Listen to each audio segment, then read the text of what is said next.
জানি যে হায়েস্ট মাইক্রোবাসে 4 জন আসে এবং মাইক্রোবাসটি ঘটনাস্থল পর্যন্ত আসেনি। দূরে একটা স্থানে দাঁড়ায়, দূরে একটা স্থানে আমরা সিসিটিভি ফুটেজটা মূলত বিশ্লেষণ করি, শুধুমাত্র ঘটনাস্থল নয়, ঘটনাস্থল থেকে শুরু করে ওইটা লিঙ্ক ধরে তারা কোন পথে এসেছে, আসার রুটটা দেখি, আবার যাওয়ার রুটটা দেখি।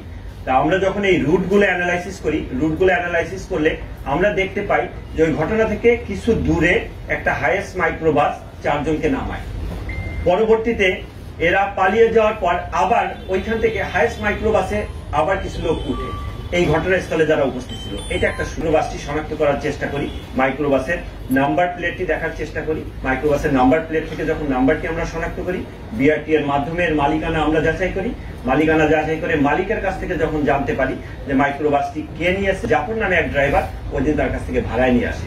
পরবর্তীতে আমরা জাফরকে যখন আমাদের হেফাজতে আনি, জাফরকে আনার পর জাফরকে যখন আমরা ওই ছবিগুলো দেখাই, ছবিগুলো দেখানোর পরে যে কোনো একটি ছবিকে একটি নামে সে আমাদের কাছে প্রথম স্বীকার করে এবং সে বলে সে গাড়ি যোগে দূরে বসা অবস্থায় ছিল, সে ঘটনাস্থলে আসেনি। বাট যখন একটি নাম সে বলে, নাম বলার পর আমরা আমাদের যে ডেটাবেজে তাকে ডাকাত হিসাবে আমরা দেখতে পাই এবং তার মোবাইল নাম্বার আমাদের ছিল। জাল টাকার যে বিষয়টা, জাল টাকার বিষয়টা আমরা যে যাকে মোস্তাফিজকে আমরা গ্রেফতার করি, মোস্তাফিজকে গ্রেফতারের পর মোস্তাফিজের কাছ থেকে 3 লক্ষ টাকা এবং 2,12,000 মানে যে জাল টাকা, এটা আমরা পাই তার বাড়িতেই পাই।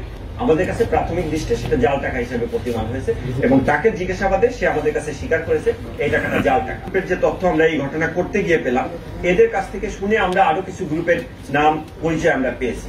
মডাস অপারেন্ডির যে বিষয়টা আগে মডাস অপারেন্ডি বললেন, এদের যে মডাস অপারেন্ডি সেটা হচ্ছে যে তারা অস্ত্র সহ যায়, সশস্ত্র অবস্থায় যায়, 1 রাউন্ড ফাঁকা গুলি করে, যেটাকে আমরা মিরচরেও করেছি। 1 রাউন্ড ফাঁকা গুলি করে, ক্ষেত্র বিশেষ শরীরে গুলি করে, ধারালো চাপাতি থাকে, চাপাতি দিয়ে আঘাত করে ভীতি সঞ্চার করে ছিনিয়ে নিয়ে চলে যায়।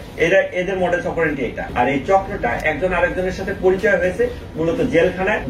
যে সংক্ষুব্ধ এবং ভিকটিম তিনি মামলা করবেন, তদন্ত হবে, মামলা না করলেও তদন্ত কার্যক্রম আমরা করি, যে কোনো ঘটনায় তদন্ত কার্যক্রম আমরা করি, করে আমাদের পক্ষ থেকে সর্বোচ্চ চেষ্টা থাকে যেন ঘটনাটি উদ্ঘাটিত হয় এবং সংক্ষুব্ধ ব্যক্তি যেন আইনি সেবা পায় সে বিষয়টি নিশ্চিত করার ব্যাপারে আমরা খেয়াল